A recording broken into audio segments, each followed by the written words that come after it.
من اكتر من 20 درجة كنت بنقصهم في اي شامل في العربي، لان انا انقص 4 درجات بس في نهاية السنة. من كل شوية كنت بنقص درجتين على الاقل في اي نص اشوفه، لان انا اقفل النصوص في اخر السنة واقفل النحو في اخر السنة. هو تقريبا كده انا كنت هقفل العربي. هو في حاجة اساسا اسمها ان انت تقفل العربي في النظام الجديد؟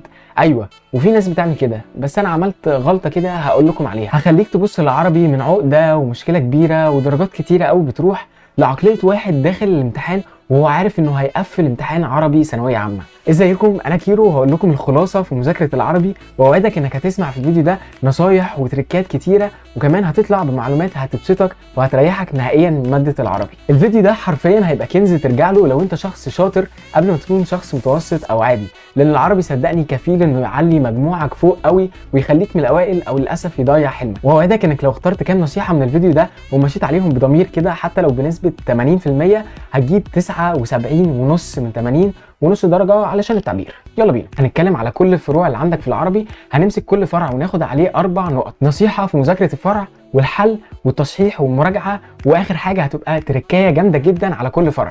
الفيديو ده هيبقى دسم جدا، فما تنسوش تعملوا لايك وتشتركوا في القناة لو عجبتكم، ويلا بينا نبدأ على طول. الفرع الأول، النحو. المذاكرة.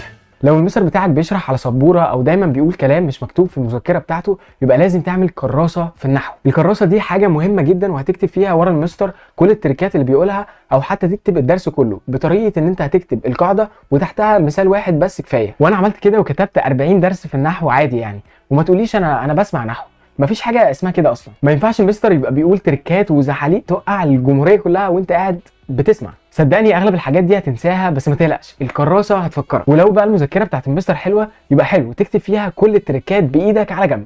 الحل، وانت بتحل اي سؤال في النحو، اول ما عينك تيجي عليه اول حاجه تفكر فيها هو السؤال ده كان تبع انه درس في النحو، واقعد افتكر كل القواعد بتاعت الدرس ده، واول ما تطبقها بقى على السؤال ده على طول هتحله صح. الموضوع بس هيبقى محتاج منك ان انت تحفظ بس كل القواعد في النحو. والكراسه لانك كاتب فيها بايديك هتفيدك في كده. التصحيح والمراجعه، ممكن وانت بتحل لما تيجي تغلط تعلم بقلم احمر جنب السؤال الغلط، تعمل كده اكس كبيره على السؤال الغلط بس، لان في ناس بتعمل خطوه حلوه ان هي بتعلم على الاسئله بتاعتها، بس هي بتعلم على الصح والغلط، يعني بتلاقي الصفحه كلها صح صح صح صح وسؤال كده غلط، وبقى دور بقى عليه في ليالي الامتحانات. وبقى في ناس تانية بتحل بالرصاص، واول ما بتغلط في اي سؤال بتروح مسحه كده في الخباثه ومعدله على السؤال وعامله السؤال الصح، ولا من شايف ولا من دري، اكن يعني ما غلطتش. بص من الاخر كده، اللي مش هتعلم عليه دلوقتي وتكتب جنبه انت غلطت فيه ليه، انت مش هتلحق تشوفه في ليالي الامتحانات، وهتتوتر لانك هتحس ان انت ما شفتش كل الاسئله اللي انت حليتها بايديك، وكمان هتتوتر ان انت مش فاكر انا غلطت في ايه. انما لو علمت على الاسئله اللي انت غلطت فيها هتشكر نفسك 100 مره في ليالي الامتحانات، لانك حرفيا هتعرف تراجع على كل الاسئله اللي انت غلطت فيها في كل المواد.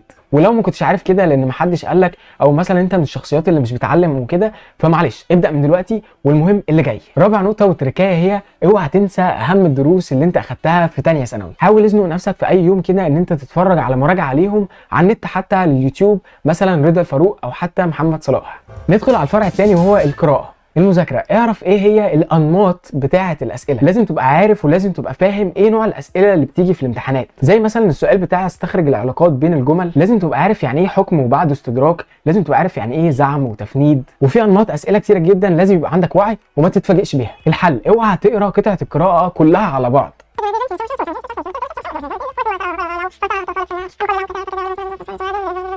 اكيد طبعا، مال اكيد كل ده حصل، مش هتفهم حاجه وهتنسى كمان اغلب الكلام اللي اتقال اول ما تشوف الاسئله. لا، قسم قطعه القراءه لفقرات، وكل فقره اقعد خطط تحت اهم النقط او حتى الفكره الرئيسيه، وكمان ممكن تتوقع السؤال ممكن يجي ازاي على الفقره دي. يعني مثلا بعد ما تخلص قراءه قطع معينه هتقف وتقعد تكلم نفسك، الفقره دي كانت بتقول كذا وكذا وكذا، وممكن حتى السؤال فيها يجي بالطريقه دي، تمام يعني كده انا فاهم الفقره دي كويس جدا، ممكن بقى ادخل على الفقره اللي وراها. تاني حاجه لازم ترجع للفقره اللي بيسال عليها في السؤال، لان في ناس هتقول لك انت تقرا قطعه القراءه دي كلها كده على بعض بسرعه كده وتقعد تحل الاسئله، واوعى ترجع تاني، مفيش وقت. هو تقرا مره واحده بس وبتركيز طبعا، واوعى ترجع للقطعه تاني طبعا تحل عمياني. لا، انت ممكن بس تعمل كده في السؤال يعني اللي انت فاكره قوي يعني من القطعه. غير كده السؤال اللي في بدايته بيقول لك في الفقره الثانيه، الكاتب كان قصده ايه بالجمله دي، يعني هو بيقول لك ارجع للفقره الثانيه، فانت ترجع تشوف بقى الفقره الثانيه دي كانت بتقول ايه، وبعد كده بقى تشوف بقى الجمله اللي هو بيقول لك عليها دي كانت عايزه ايه. التصحيح والمراجعه دي بقى سهله، سهله. زي ما اتفقنا ان انت هتعلم على الاسئله اللي انت غلطت فيها،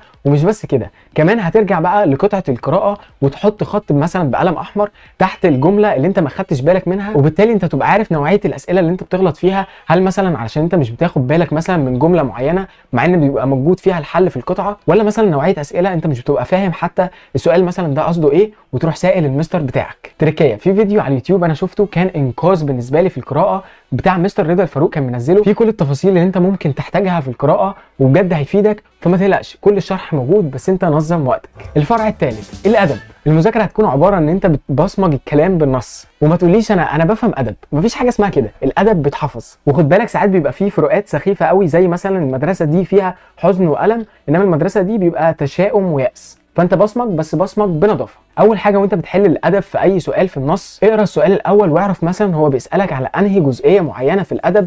مثلا هو عايز مثلا السمات، يبقى بعدها واول ما عينك تيجي على النص اول حاجه لازم تعملها هي ان انت تطلع اساسا هو من انهي مدرسه. ويا سلام بقى لو كاتبين جنب العنوان اسم الشاعر، واول ما تعرف المدرسه هتغمض عينك واوعى تبص على الاجابات، لا انت تقعد تفتكر الاول كانت ايه السمات بتاعه المدرسه دي. كانت 1 2 3، واول بقى ما تيجي تشوف الاسئله تطبقها بكل الاجابات اللي عندك، ولو انت ببصمك صح هتعرف تحل صح. التصحيح والمراجعه، يعني مثلا انا شايف المدرسه الرومانتيكيه مثلا دي ناس كئيبه، وشايف ان المدرسه دي ناس فلاسفه، اكتب. وكمان ممكن تكتب لنفسك ان مدرسه مثلا ابولو بيجي سؤال فيها بالذات يعني في النقطه دي، وهكذا. دي هيسهل عليك قوي عمليه المراجعه. ملخص فيه مثلا السمات وعناوين عريضه كده من غير الشرح والكلام الكتير اللي في المذكره، مش علشان تذاكر منه قدام وكده، لا ده علشان تحفظه صم، وده هيسهل عليك الدنيا قدام. والنصوص المذاكره فيها يعني ان انت تحل كتير، ولازم تقرا النص اللي موجود عندك في الكتاب اللي هو مكتوب عنه شرح وكده، تقراه حتى مره او حتى في اول مره تقراه بتركيز، وتخطط على اهم النقط اللي في الشرح بتاعته علشان ما ترجعلوش يعني تاني كتير. انما بقى النصوص اللي بتيجي دايما في سؤال الموازنه لازم شبه كده تحفظ اهم الاسئله اللي بتيجي عليها، واهم القطع مثلا اللي بتيجي موازنه معاها، واهم الفقرات اللي فيها اللي بتيجي دايما في الموازنه، شبه مثلا النص بتاع التكافل الاجتماعي والنص بتاع الكنيسه نورت. وانت بتحل اي نص اقعد برضو قسمه اجزاء، وبرضو اقعد تخطط على كل الاجزاء المهمه لو حتى يعني بقلم رصاص. ودايما لازم تربط الادب مع النصوص، وانت بتقرا النص كده حاول اربطه باي مدرسه عندك انت اخدتها في الادب، واعرف ايه هي السمات بتاعه المدرسه دي. يعني مثلا وانت قاعد بتحل نص معين لقيت مثلا اسم كاتب، وافتكرت ان الكاتب ده انت اخدته في الادب كان بيحب وطنه، بس انا من قرايتي حاسس ان هو مش بيتكلم مثلا حلو قوي عن وطنه، يبقى انت غلط في الاغلب، واقعد حاول فكر فيها تاني، او حتى ان انت تعملها شبه ما انت اخدتها في الادب من سكات. التصحيح والمراجعه هتطبق فيها زي التريكات في كل الفروع. التريكايه بقى وهو ان انت اوعى تنسى ان البلاغه دي كانت كل التأسيس بتاعها كان في تانية ثانوي، فلو انت عندك مشكله مثلا في التشبيه بقى والاستعاره والحاجات دي فلازم تتفرج عليها على فيديو مراجعه بتاع تانية ثانوي على اليوتيوب. الفرع الاخير القصه.